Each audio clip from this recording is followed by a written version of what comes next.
है, milk product हो सकता है, नॉन वेज हो सकता है। फॉरेन कंट्री में तो they don't take so much dal and dairy product, तो वहाँ पे वो नॉन वेज खाते हैं, उनके पास अवेलेबिलिटी नहीं है मिल्क की बहुत अच्छी और दालों की। तो इंडिया में यहाँ पे बहुत फ्रीली, बहुत इजीली हर जगह मिलता है दाल एंड मिल्क प्रोडक्ट। तो we are very frequently use we use dal and dal products and milk product. Non veg, कोई नॉन वेजिटेरियन होता भी है तो रोज खाने वाले बहुत कम होते हैं। सो हमारी प्रोटीन मोस्टली प्लांट सोर्स से आती है, मगर हमें एनिमल सोर्स का भी ध्यान रखना है कि हमें मिल्क प्रोडक्ट्स को जरूर इंक्लूड करना चाहिए, कर्ड जरूर इंक्लूड करना चाहिए अपनी डाइट में।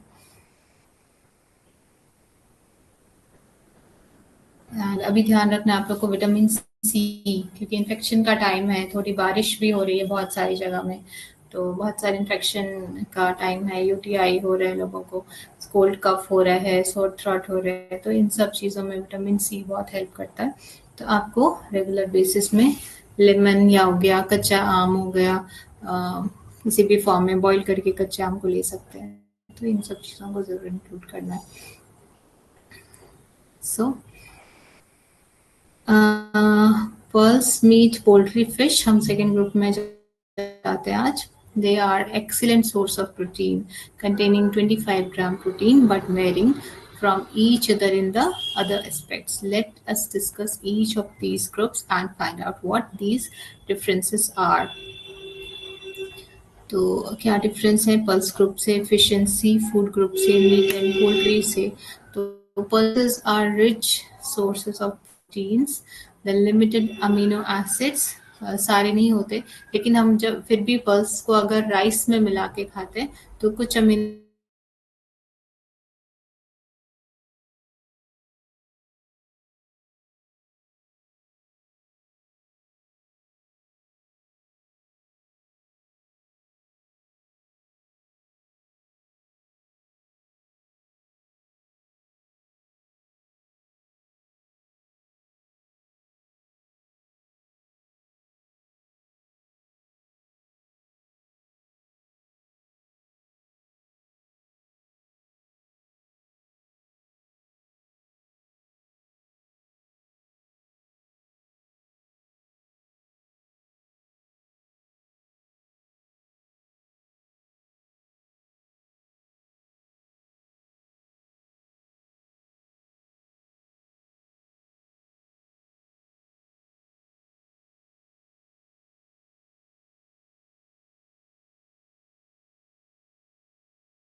have counts. Pulses are rich in iron, with soybean, cowpea, black gram, and horse gram being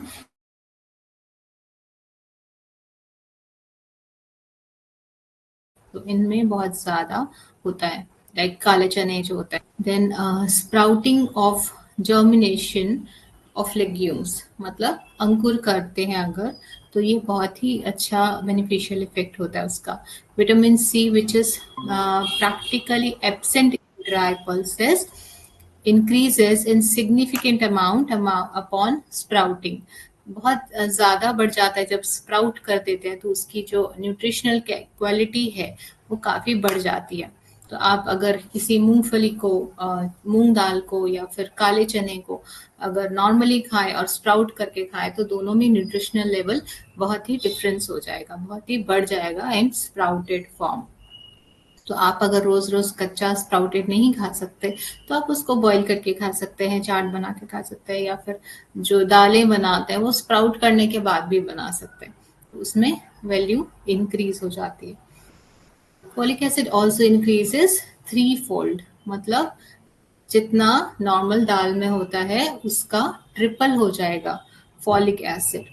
okay, so it is very good sprouting. Interestingly, sprouting brings about a decrease in flotus forming compound originally present in non-germinating pulse. Gas formation बहुत होती है, आप देखेंगे जो चने राजमा ये सब खाते हैं तो गैस पास होती है, फ्लैचुलेंस बहुत होता है, तो वो भी कम हो जाता है अगर आप उसको स्प्राउट करके खाएंगे तो. So sprouted pearls require a much shorter time to get cooked. जल्दी पक भी जाते हैं. The anti-nutritional factors such as trypsin inhibitors, कुछ न्यूट्रिशन है उसी में एंटी न्यूट्रिएंट भी होते हैं, इनहिबिटर्स बोलते हैं उनको. बहुत सारी फ्रूट्स में लाइक मैंगोज में भी होता है. अगर हम उसको पानी में सोक करके नहीं खाएंगे तो फिर वो प्रॉब्लम करेगा. इनहिबिटर्स होते हैं उसके अंदर, एब्जॉर्प्शन नहीं होगा प्रॉपरली. तो उसी तरह जो दालें हैं उसको उनको अगर हम सोक करके जर्मिनेट करके खाएंगे तो वो जो एंटी न्यूट्रिएंट हैं जो उनको एब्जॉर्प्शन से रोकती हैं, ट्रिप्सिन इनहिबिटर जो है वो खत्म हो जाता है. आर इनएक्टिवेटेड बाय स्प्राउटिंग, तो वो इनएक्टिवेट हो जाते हैं, thus rendering them more easily digestible. तो प्रिफर स्प्राउटिंग.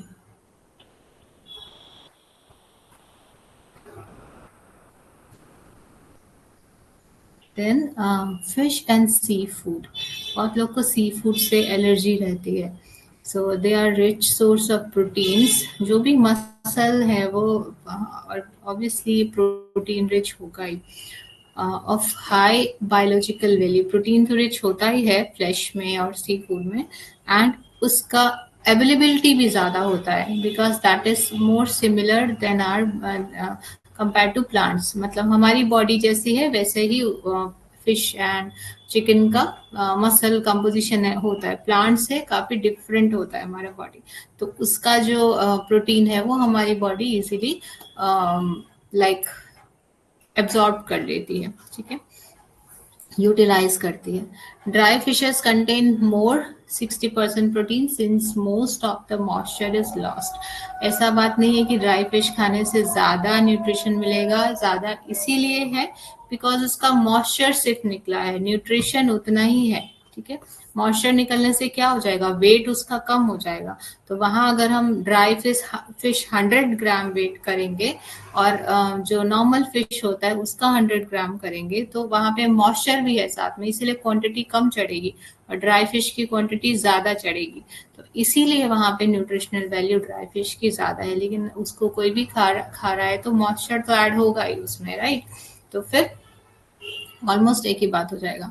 तो ड्राई फिश कभी भी थोड़ा कम प्रेफर करना चाहिए अगर फ्रेश फिश नॉन वेजिटेरियन को फ्रेश फिश एंड जो भी नॉनवेज है वो अवेलेबल है तो. बिकॉज ड्राई फिश में कई बार बैक्टीरियल ग्रोथ हो सकता है एंड काफ़ी टाइप के पैथोजेंस हो सकते हैं जो उसमें ग्रो किए हो सकते हैं और वो हमारे इंटेस्टाइन में जाकर मल्टीप्लाई हो सकते हैं. तो जब अवेलेबिलिटी नहीं है उसी केस में ड्राई फिश वगैरह यूज करना चाहिए.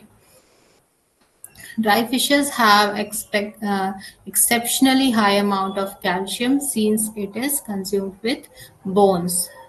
क्योंकि हम जो नॉर्मल फिश है उसकी बोन्स नहीं खा सकते, ड्राई फिश की लोग खाते हैं.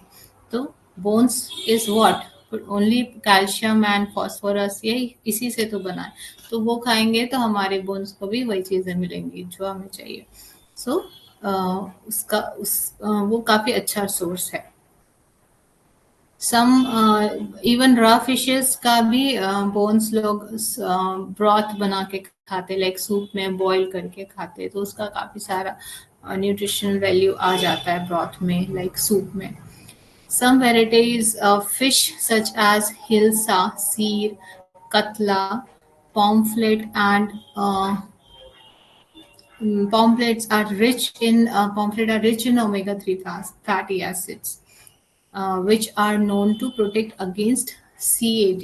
ठीक है, या CVD से बचाता है जो हार्ट डिजीजेस है बिकॉज इसमें गुड फैट्स है, ओमेगा 3 फैटी एसिड्स है. तो these can protect from CAD और CVD. तो अगर हम प्लांट सोर्स की बात करें तो हमें मिलेगा नट से वही चीज, fatty acids, omega 3 fatty acids. And जो नॉन वेजिटेरियन है they can get from fishes. And जो फिशेस जिसमें थोड़ा ऑयल फील हो उनकी स्किन में, अगर टच, हर फिश में आपको नहीं मिलेगा, लेकिन कुछ फिशेस में जैसे hilsa and all, catla and all, इसमें आपको ऑयल फील होगा, तो उसमें ज्यादा ओमेगा 3 फैटी एसिड्स है. That is none another thing, that is fats only. Meat and poultry group, तो इसमें आएगा फिश नहीं आएगा, सिर्फ अंडा, फिश, चिकन एंड ऑल आएगा, फिश नहीं आएगा. Meat and poultry are rich source of protein of high biological value. They do not contain carbohydrates. Okay, so all the meats except egg yolk contain heme iron. Heme iron is what, ऐसा iron है जो easily haemoglobin बनाने में use होता है. तो like to type का iron होता है, एक हीम आयरन होता है, एक नॉन हीम आयरन होता है. तो जो आयरन हमें पालक से मिलता है, फ्रूट्स से मिलता है, एप्पल से मिलता है, अनार से मिलता है, that is non heme iron. तो वो हमारे बॉडी में इतना इमीडिएट इफेक्ट नहीं करेगा हीमोग्लोबिन बनाने में जितना हीम आयरन से होगा. So therefore the iron is well absorbed. Heme iron लेंगे तो हमें वैसा का वैसा वो एब्जॉर्ब कर लेगा और पूरा यूज हो जाएगा. So however, egg yolk contains non-heme iron. The phos- uh, phosphatine, which is present in egg yolks, interferes with iron absorption, but consuming vitamin C in the same meal helps to overcome this problem. तो non heme iron आपको egg yolk में नहीं मिलेगा. Non haem egg yolk में non heme iron मिलेगा, मतलब जो absorption हो जाता है इजीली, लाइक फिश चिकन में जो हीम आयरन रहता है वैसा एग योक में नहीं होता है. ठीक है, तो उसमें एक कंपोनेंट होता है जो एब्जॉर्प्शन होने को इंटरफेयर करता है, रोकता है एब्जॉर्प्शन से. तो अगर हम उसमें लेमन डाल के खाएंगे विटामिन सी के लिए तो फिर वो एब्जॉर्प्शन इजी होगा. जनरली आप देखेंगे जो अंडे लोग खाते हैं तो उसमें लेमन, इस चटनीज एंड ऑल ऐड करते हैं, तो उससे उसका एब्जॉर्प्शन बढ़ जाता है. उसके आयरन का जो व्हाइट पार्ट होता है उसमें तो आयरन नहीं होता, दैट इज एल्बुमिन ओनली, वो भी एक काइंड ऑफ प्रोटीन है, लेकिन योक में हीम आयरन होता है, वो दैट इज मिनरल, जो कि अवेलेबल होगा ज्यादा जब अगर उसमें हम लेमन ऐड करेंगे. Okay, so egg yolk is rich in vitamin A and beta carotene, while liver is rich in vitamin A. ठीक है, तो एग योक जो होता है हेन का, तो उसको खाने से विटामिन ए मिलेगा. ऐसे भी कलर देख के समझ में आता है, वो येलो होता है, तो that means mostly yellow colours हमें कैरोटीनॉइड देता है जो विटामिन ए है. एंड बीटा कैरोटीन, दीज, इसका मोस्टली कलर ऑरेंज, येलो ऐसा ही होता है. एंड लिवर जो होता है किसी भी एनिमल का, उसमें विटामिन ए रहता है, because vitamin A is rich fat soluble vitamin, that's why it's stored in liver. Okay, so red meats are rich in saturated fats, while fish and poultry contain very small amount of fat. Lean meals contain less fat. तो red meets हो गया आपका mutton and all, तो इसमें saturated fat रहता है जो कि आर्टरीज के लिए अच्छा नहीं है, हार्ट के लिए अच्छा नहीं है. एंड फिश एंड पोल्ट्री में बहुत कम अमाउंट ऑफ फैट रहता है, मेनली सी फिश में ज़्यादा रहता है कंपेरेटिवली रिवर वाली फिश में. एंड लीन मीट जो होता है, जैसे कि किसी चिकन का लेग पीस या muscle part, except that's organ, जैसे लिवर हो गया, ब्रेन हो गया, इसमें फैट कंटेंट ज्यादा रहता है, लेकिन जो मसल पार्ट होता है उसमें फैट कम रहता है. तो अगर किसी नॉन वेजिटेरियन की डाइट प्लान कर रहे हैं तो उनको मेंशन करना है कि उनको ऑर्गन मीट्स नहीं खाने हैं. Organ meats such as liver, kidney, brain, ये सारे फैट रिच होते हैं. Egg yolks are rich in cholesterol, उसमें पहले से कोलेस्ट्रॉल बना बनाया रहता है, जब हम खाएंगे तो हमारा कोलेस्ट्रॉल लेवल इंक्रीज होगा, ठीक है। Including large amount of such food in the diet, especially along with saturated fats in the diet, has been shown to result in high serum cholesterol.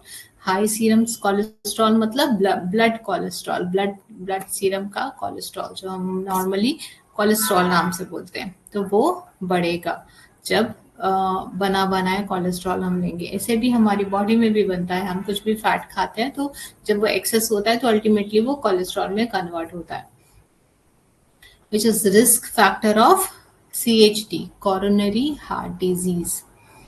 Okay, so we should avoid organ meats. Fresh foods are rich in iron, zinc and vitamin B12 but are devoid for fibre and vitamin C. तो flesh जो भी होता है, मांस जो भी होता है, वो फाइबर उसमें नहीं होता है। तो कभी भी कॉन्स्टिपेटेड पर्सन है उनको फ्लैश बंद करना है बिल्कुल, अगर उनका चल रहा है तो। एंड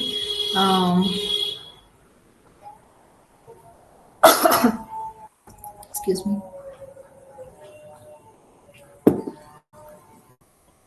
एंड फ्लैश जो होता है मेनली रिच होता है आयरन में, जिंक में एंड विटामिन B12 में।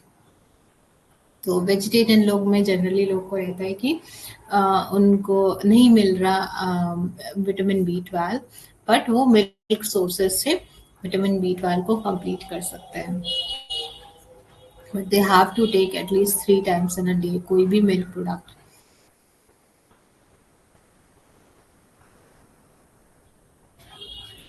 And one more thing is restricted in flesh foods like muscle जो भी होता है, तो फिश चिकन में विटामिन सी वो भी काफ़ी लैकिंग रहता है, नहीं रहता है विटामिन सी एंड फाइबर। सो अगर किसी को प्रोटीन की ज़रूरत है, आयरन बढ़ाने की ज़रूरत है, उस केस में हम फ्लैश इंक्रीज करेंगे अगर पेशेंट नॉन वेजिटेरियन है तो। Okay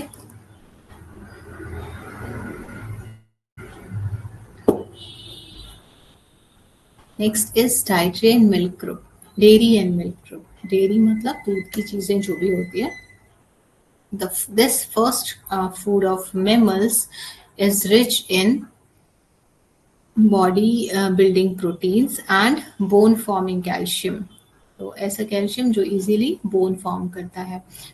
Beside being the only source of vitamin B12 for the vegetarians, however, milk does not contain vitamin C.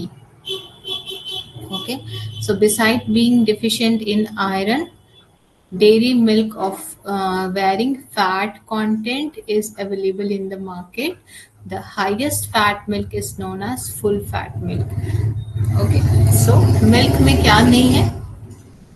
तो मिल्क में आयरन नहीं है और विटामिन सी नहीं है। अगर आप ये दोनों डिफिशिएंट है तो आपको इसको बढ़ाने से कुछ नहीं होगा, ठीक है। तो विटामिन B12 बढ़ेगा बिकॉज वेजिटेरियन के लिए और कोई सोर्स नहीं है मिल्क प्रोडक्ट्स के अलावा। ओके, कैल्शियम का ये बहुत अच्छा सोर्स है। देन प्रोटीन का अच्छा सोर्स है। देन बहुत तरह के मिल्क आते हैं मार्केट में, आप पैकेट्स वाले देखते होंगे, रेड होता है, ब्लू होता है, ग्रीन होता है, पर्पल भी होता है। तो ये क्यों कलर कोडिंग की गई है? तो ये कलर कोडिंग फैट के हिसाब से की गई है। अगर किसी में दिखाना है कि फुल फैट क्रीम है, उसमें से फैट नहीं निकाला गया, तो उसके पैकेट का कलर रेड होगा, red and white. Okay, then उससे कम फैट होता है ग्रीन कलर पैकेट में, ग्रीन एंड व्हाइट, जिससे पता देख के पता चलता है कि उसमें कंपैरेटिवली कम फैट है compare to full fat milk.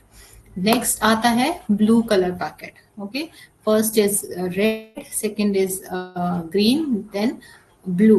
Blue में टोन रहता है, उसका एक बार फैट निकाला रहता है, एंड वो जनरली लोग जो खा सकते हैं, सेडेंटरी लाइफस्टाइल वाले और मॉडरेट लाइफस्टाइल वाले। एंड उससे कम फैट रहता है पर्पल।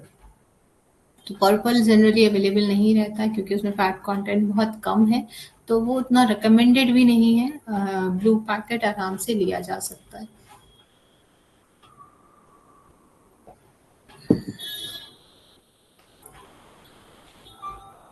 और अगर कोई गाय का दूध ऐसा ले रहा है घर में, या फिर भैंस का दूध ले रहा है, तो उसको घर में हम टोन कर सकते हैं। कैसे? बॉईल करके फ्रिज में रखेंगे एंड उसको बिना डिस्टर्ब किए छोड़ देंगे 8 to 10 आवर्स एटलीस्ट, या फिर आज का दूध कल यूज कर सकते हैं। तो जब हम नेक्स्ट डे उसकी क्रीम निकालेंगे बिना डिस्टर्ब किए, तो उसका फैट सेपरेट हो जाता है और ठंड की वजह से वो जम जाता है ऊपर की ओर। ठीक है। अगर हम बाहर ही छोड़ देंगे तो फैट पूरी तरह से ऊपर तो आ जाता है, लेकिन वो हार्ड नहीं होगा, तो हम इजीली उसको जब निकालेंगे तो वो मिल्क के साथ मिक्स हो जाएगा। तो इसीलिए रिकमेंडेड है कि आप उसको फ्रिज में रख के क्रीम निकालें। फ्रिज में रखने के बाद क्रीम निकाल के फिर आपको जैसा पीना है, लाइक गर्म ठंडा, उसमें कोई फर्क नहीं पड़ता, मगर उसको फ्रिज में रख के ही फैट उसका निकालना है। तो उस तरह हम सिंगल टोन कर सकते हैं। उससे मिल्क की दूसरी क्वालिटी कम नहीं होगी, थोड़ा विटामिन ए कम हो सकता है बिकॉज फैट कंटेंट कम हुआ है, तो अदरवाइज प्रोटीन एंड ऑल में कुछ कमी नहीं आएगी। एक चीज जो मिल्क में कई लोग ध्यान नहीं देते, जब हम मिल्क फिनिश करते हैं किसी भी बर्तन में, तो आप देखेंगे नीचे वाइट वाइट पार्टिकल्स होते हैं, dot dot, that is milk solids and that is very beneficial to our body. तो उसको ज़रूर यूज़ करिए, उसको स्क्रैच करके मिल्क में मिक्स कर दीजिए, या फिर उसमें आटा मिक्स कर सकते हैं, आटा गूंथ सकते हैं, कुछ भी करके उसको फेंकिए मत, क्योंकि वो बहुत थोड़ा होता है, 11% होता है पूरे मिल्क में। तो उसको यूज़ करने की कोशिश करिए, milk solids. Then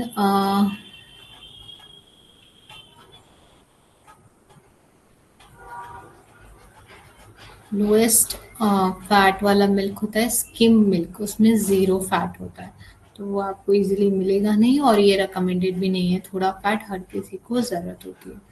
low fat dairy milk is better suited for adults, especially the ones who want to watch their weights and have a check on their cholesterol level. Curds an ideal substitute of people who have problem in digesting milk due to deficiency of enzyme lactase. Milk को digest करने के लिए क्या चाहिए? Enzyme चाहिए। कौन सा? Lactase, क्योंकि मिल्क में लैक्टोज होता है। लेकिन अगर किसी में ये एंजाइम नहीं बन रहा अच्छे से, तो वो मिल्क को कर्ड के फॉर्म में चेंज कर ले, और फिर वो कर्ड लैक्टोज बन जाएगा, लैक्टिक एसिड, फिर हमें उसके लिए एंजाइम की जरूरत नहीं है। जिनको भी मिल्क पसंद नहीं, या फिर डाइजेस्ट नहीं होता, ब्लोटिंग होती है, तो फिर वो कर्ड के फॉर्म में ले।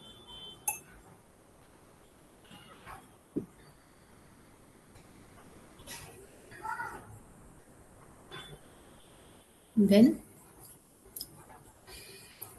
वेजिटेबल फ्रूट ग्रुप, ये क्या देता है हमें? ये हमें मोस्टली मिनरल्स एंड विटामिन देता है।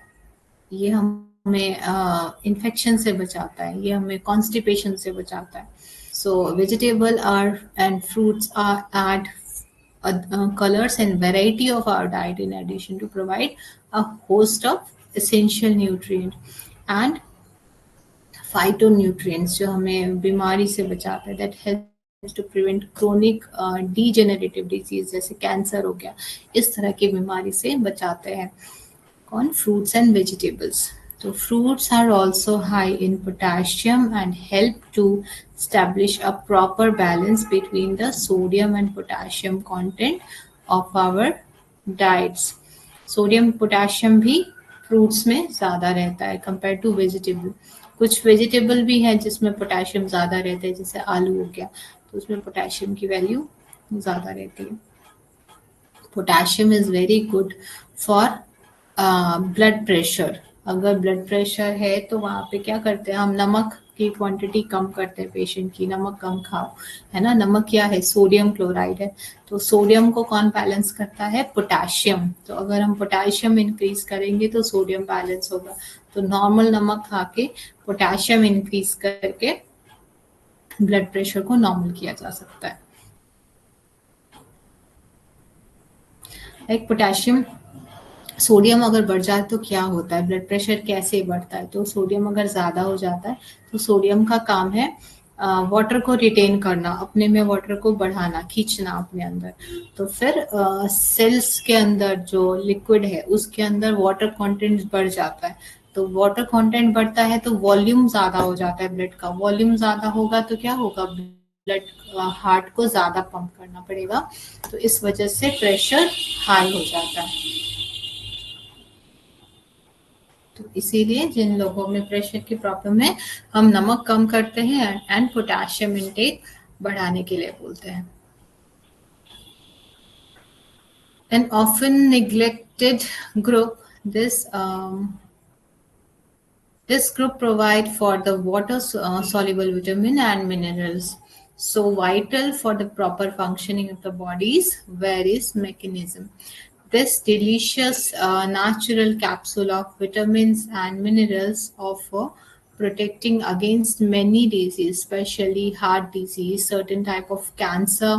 Most important is the fact that if other it offers a variety of terms of texture, color and flavor, and thus helps to avoid monotony of the meal. तो ये जो group है ये इतना variety देता है, तो जिससे आपको लाइक जनरली लोग क्या खाते हैं, दाल चावल सब्जी, राइट, इंडिया में। तो दाल चावल तो रोज सेम होता है, मगर सब्जी में हम वैरायटी करके चेंजेस कर सकते हैं, और जितने हम कलर चेंजेस करेंगे रोज, जितना हम डिफरेंट ग्रुप ऑफ वेजिटेबल लेंगे, वेजिटेबल्स के भी ग्रुप होते हैं, कुछ लीफी होता है, कुछ अदर वेजिटेबल होते हैं, कुछ रूट एंड ट्यूबर्स होते हैं, तो सबके अलग अलग न्यूट्रिशन वैल्यू है, तो उसको जितना चेंज करेंगे तो हमें न्यूट्रिशन वैल्यू भी डिफरेंट डिफरेंट मिलेगी। So green leafy vegetables are rich source of various nutrients such as iron, calcium, beta carotene, folic acid and vitamin C. तो जनरली आप सुनते होंगे हीमोग्लोबिन कम हो गया तो पालक खाओ लोग बोलते हैं, जरूरी नहीं सिर्फ पालक ही खाओ, कोई भी लीफी वेजिटेबल, एमरेंथस हो गया जो लाल साग बोलते हैं, और भी आपके एरिया में जो लोकल है उसको चेंजेस करके खाइए। तो जरूरी नहीं सिर्फ पालक खाने से आयरन एंड विटामिन सी मिलेगा। ग्रीन एंड रेड मेनली दो कलर की लीफी वेजिटेबल होती है, तो उसको चेंजेस करके खाना चाहिए। आई मीन बंगाल, यहाँ तो लोग जो लौकी होती है, बॉटल गार्ड, कद्दू भी बोलते हैं कई लोग, लेकिन जो लंबी वाली लौकी होती है उसके जो बेलें होती हैं, पत्ते, वो भी खाते हैं। यहाँ पे बहुत तरह के पत्ते खाते हैं लोग, तो लीफी वेजिटेबल कंटेंट बहुत खाते हैं, and they don't like make gravy and all, प्याज एंड ऑल, कुछ नहीं, they just boil it, add salt and they eat, बस ऐसे ही खाते हैं। इनकी स्किन क्वालिटी अच्छी होती है, so this is the reason कि they eat fish and leafy vegetable so much, तो इसकी वजह से इनका स्किन बहुत अच्छी होती है।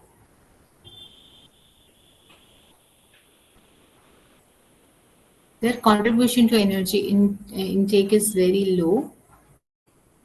यूजुअली जो हरी सब्जियां होती हैं तो उसमें कैलोरी बढ़ने की कोई टेंशन नहीं होती है। जब भी आप वेट लॉस करा रहे होते हैं तो आप लीफी वेजिटेबल आराम से बढ़ा सकते हैं, उसमें किसी का भी न्यूट्रिशन वैल्यू देखने की जरूरत नहीं है, all are low in calories. So yellow orange color vegetable are rich in beta carotene, मैंने बोला येलो पिगमेंट्स जिसमें भी है तो विटामिन ए देगा, that means beta carotene. They must therefore be included at least 4 to 5 times in our diet.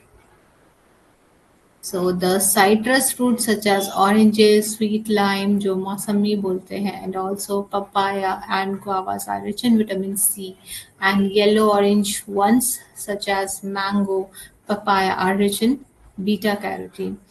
Fruits which with high water content such as melons, जो खरबूजा होता है, तरबूज होता है, हैव लो एनर्जी कंटेंट, उसमें calories नहीं होती है ज़्यादा, लेकिन हाइड्रेशन के लिए वो हेल्प करता है, वाटर कंटेंट बहुत होता है। while dry fruits such as dates and raisins are high in energy। तो जब भी ड्राई फ्रूट्स है तो उसमें काफी सोच समझ के वेट वाले केस में हर ड्राई फ्रूट अलाउ नहीं किया जा सकता। So they are compact compact source of calories, we can say। Travelling में we can have some pouch of dry fruits. आपको कुछ सही सही नहीं मिल रहा तो पानी पी के can have some dry fruits.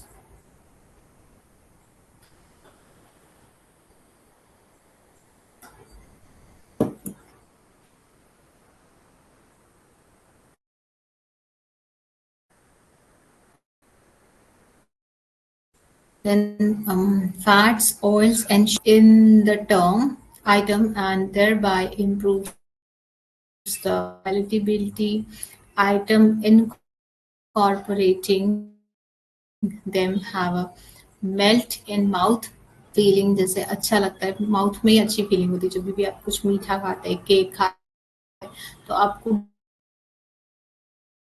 बहुत अच्छा फील होता है, हार्मोन्स भी अच्छे निकलते हैं, मेंटली रिलैक्स होता है। The fats and oils are generally the most expensive among the dairy item, and therefore intake are deficit in the intake of fat and oil are rare। population बहुत लोग को कम मिलता है। So but this is a reason of obesity also। आजकल obesity बहुत ज़्यादा है। अभी सीबीएसई बोर्ड ने शुगर बोर्ड भी बनाने के लिए बोला है, जिसमें कि चेक रहने के रहेगा कितना बच्चा शुगर खा रहा है, बिकॉज हार्ट डिजीजेस इतने बढ़ रहे हैं। Elements and certain type of cancer, hence one need to each of these group provides some but not all the nutrients. No signal natural food supplies all the essential nutrient and the phytonutrients in proper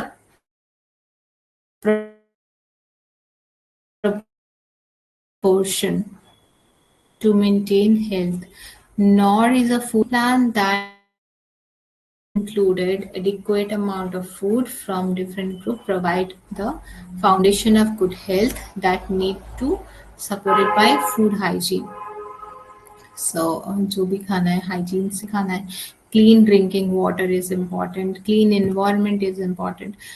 Beside nutritional factor, there are some other factor too which affect food choices। So what are they? They are like आपके area में कितना मिल रहा है, आपकी family में कैसा खाना खाते हैं, आपका पर्सनल प्रेफरेंस क्या है। तो आजकल के जो जनरेशन है उनका तो पर्सनल प्रेफरेंसेस काफ़ी चेंज हो गया है। इवन दो दे अभी इतना उन लोग को जागरूक कर रहे हैं, अवेयर कर रहे हैं हेल्थ को लेकर, फिर भी उनका जो प्रेफरेंस है वो ज़्यादातर वेस्टर्न फूड की तरफ है। तो बिकॉज जो वेस्टर्न फूड्स हैं, जो रेडीमेड वेस्टर्न फूड्स आते हैं लाइक पिज़्ज़ा एंड बर्गर, इसमें इतना ज़्यादा फैट और इतना ज़्यादा लाइक प्रिजर्वेटिव्स होते हैं, ऐसे केमिकल्स होते हैं जो एडिक्ट करते हैं ब्रेन को। तो इसलिए they are not able to fight with that addiction. तो इसीलिए उन्हें पता है कि they are bad for health, हम मोटे हो जाएंगे। बिकॉज आज की जनरेशन को दिखना भी अच्छा है, they are aware of it and even though they are not able to restrict that, फिर भी अपने आप को वो कई बच्चे रोक नहीं पाते हैं। सोशल उनका गैदरिंग कई बार ऐसा होता है, फ्रेंड्स ऐसे होते हैं जिसकी वजह से वो कंट्रोल नहीं कर पाते। मगर दिस इज वेरी इंपॉर्टेंट कि वो डाइट में ना हो। लाइक जो हाई इनकम ग्रुप है, जो आजकल काफी ज्यादा कमा रहा है, वो कम खा रहे हैं इस तरह के फूड, वेस्टर्न फूड। मगर जो मिडिल लोअर मिडिल है वो जंक ज्यादा खा रहे हैं, लाइक चिप्स पैकेट देखेंगे आपकी जो हेल्पर्स हैं उनके बच्चे खा रहे हैं, लेकिन जो अच्छे क्लास के लोग हैं उनमें ये अवेयरनेस है, छोटे छोटे बच्चों में भी, कि ये खाना सही नहीं है और ये नहीं खाना चाहिए। तो आजकल जो लोअर इकोनॉमिक ग्रुप है वो ज़्यादा जंक की तरफ जा रही है।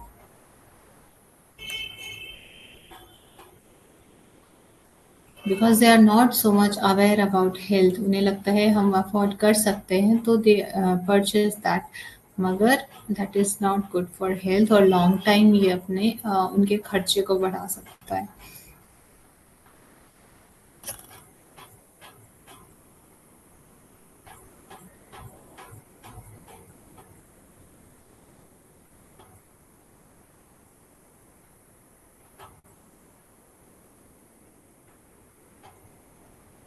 सो पेज नंबर 15 में, पेपर 2 में कुछ मेन्यू प्लानिंग दी गई है। तो मेन्यू प्लानिंग कैसी होती है, तो इसमें हम इसमें आपको 5 मील दी गई है, ये तो होनी ही चाहिए, इसके साथ आप और 2 मील ऐड कर सकते हैं। तो इसको एक बार मैं शेयर करने का ट्राई करती हूँ।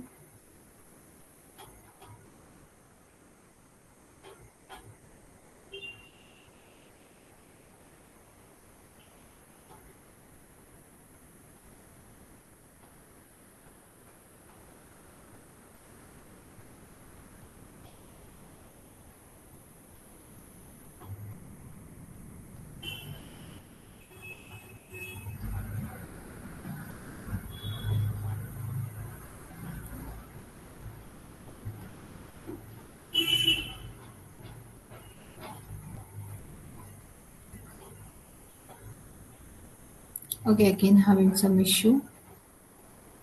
So पेज नंबर 15 में आप देखिए एक साउथ इंडियन मेन्यू प्लानिंग है। उसमें first meal is breakfast, then mid morning, lunch, snacks, dinner. Okay, तो इसको हम ब्रेकफास्ट के पहले एक और मील मैं रेकमेंड करती हूँ, दैट इज अर्ली मॉर्निंग, जिसमें नट्स खाया जाता है। Okay, second meal is breakfast. First meal early morning में break nuts plus water. Water is very essential, warm water और ल्यूकवार्म वाटर और रूम टेम्परेचर, बिकॉज हर कोई वार्म वाटर और ल्यूकवार्म वाटर डाइजेस्ट नहीं कर पाता। कई बार उनका HCl सिक्रीशन ज़्यादा होता है जिनका, तो वो लोग नॉर्मल रूम टेम्परेचर वाटर लेंगे, और जिनका HCl सिक्रीशन बहुत ज़्यादा नहीं है या लाइक एसिडिटी नहीं होती है, तो वो वार्म वाटर आराम से ले सकते हैं। साथ में एंड सम नट्स, तो नट्स में mostly almonds and walnut are safe, और किसी भी ग्रुप को दिया जा सकता है। डेट्स आप हर किसी को नहीं दे सकते, रेजिन्स आप हर किसी को नहीं दे सकते, तो इनको रिस्ट्रिक्ट किया जाता है। सेकेंड इज ब्रेकफास्ट, जिसमें एक कोई अनाज होना चाहिए।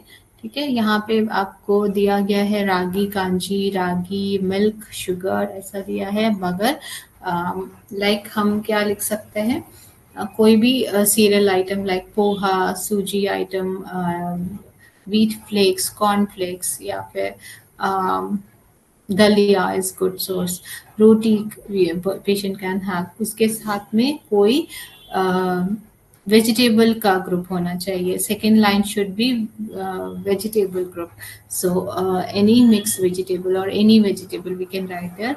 अगर किसी को कोई रिस्ट्रिक्शन करना है आपको फॉर वेट लॉस या कोई और रीजन से, तो वहाँ पे ब्रैकेट में हम लिख सकते हैं this food is excluded, like potatoes should be avoided, ऐसे करके मेंशन कर सकते हैं। थर्ड आएगा आपका प्रोटीन का लाइन, तो प्रोटीन में आप एग वाइट दे सकते हैं या होल एग, अगर पेशेंट खाने की स्थिति में है तो होल एग 1।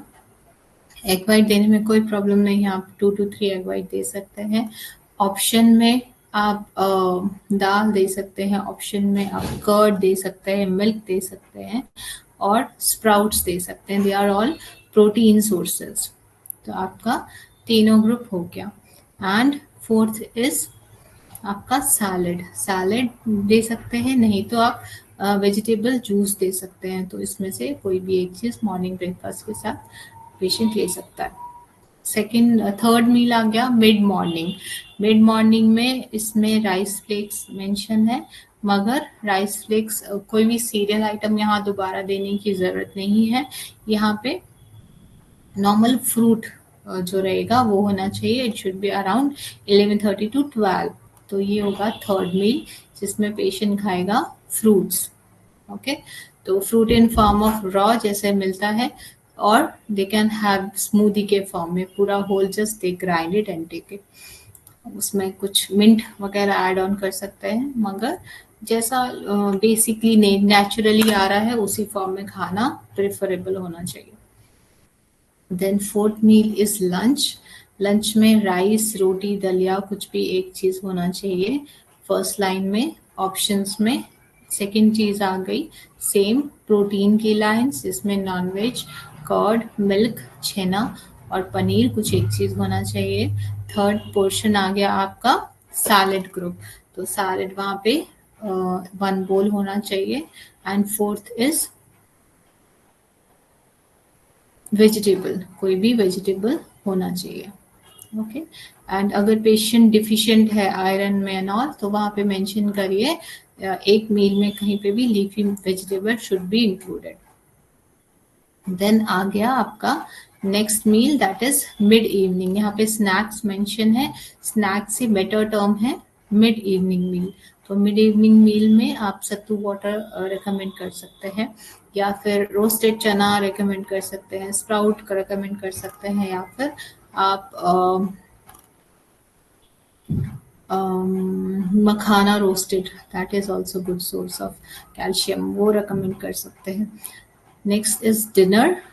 डिनर में सेम एज लंच, एक सीरियल आइटम, एक वेजिटेबल ग्रुप, एक प्रोटीन सोर्सेस, इस तीनों में से कुछ होना चाहिए। And one more meal there should be, that is bed time meal. Bed time का जो बेस्ट फूड है दैट इज मिल्क।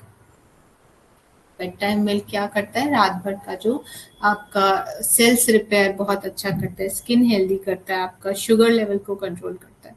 तो bed time milk is very good source of so many nutrition and make health optimal। तो जो भी patient milk ले सकते हैं उनको जरूर मिल्क मेंशन करना है। So bed time milk should be at least आधा घंटा का गैप होना चाहिए सोने से, खा के तुरंत सोना है ऐसा नहीं।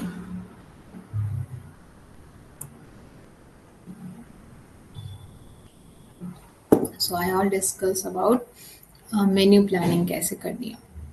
ये हो गया आपका मेन्यू प्लानिंग। एंड लास्ट में आप नेक्स्ट पेज में या बैक साइड में राइट चार्ट के आप मेंशन कर सकते हैं कि कुछ नोट्स की शुगर शुड बी अवॉइडेड, और जो भी आपको चीज़ें लिखनी है लाइक वाटर कितना लेना है, ऑयल कितना लेना है, एंड एक्सरसाइज कितनी करनी है, कितने मिनट्स करनी है, ये कुछ नोट्स आपको मेंशन करने होते हैं। तो आज के लिए इतना ही, एंड आई होप आपको ये समझ में आया कि डेली मेन्यू कैसा होना चाहिए। तो कुछ क्वेरी है तो पूछिए। मैम, दूध आपने बताया कि ठंडा या गर्म कैसे भी ले सकते हैं, तो उसमें कुछ ऐसा नहीं है कि ठंडा दूध मतलब कुछ नुकसान दे या कुछ? सी गरम दूध कई बार नुकसान करता है, अगर ज्यादा गरम पी रहे हैं तो गैस्ट्रिक फॉर्मेशन हो सकता है। सबसे बेस्ट मिल्क होता है बॉडी टेम्परेचर, कि आपको छूने में ना ही वो ज्यादा गर्म लगे ना ही ठंडा लगे, वो बेस्ट मिल्क होता है आपकी बॉडी के लिए। लेकिन कुछ बॉडीज होती हैं जिनको गर्म पीने से या रूम टेम्परेचर पीने से भी एसिडिटी फॉर्म होती है, तो उस केस में हम ठंडा दूध रेकमेंड करते हैं कि थोड़ा ठंडा हो, लाइक फ्रिज से निकाला थोड़ा ठंडा ही रहे और फिर पी लिया, लाइक 20 डिग्री अराउंड के आसपास रहे, या फिर छूने से आपको जरा भी गर्म नहीं लगे, दैट इज रिकमेंडेड। जिनको भी गैस फॉर्मेशन होती है, और जिनको भी गैस फॉर्मेशन होती है उनको लो फैट मिल्क रिकमेंड करना होता है। And normal room temperature milk पीने से कोई भी नुकसान नहीं है, तो इवन वो बेटर है गर्म दूध पीने से। गर्म दूध कई बार नुकसान करती है, बहुत ज़्यादा हॉट और बहुत ज़्यादा कोल्ड, ये दोनों हर बॉडी को सूट नहीं करता।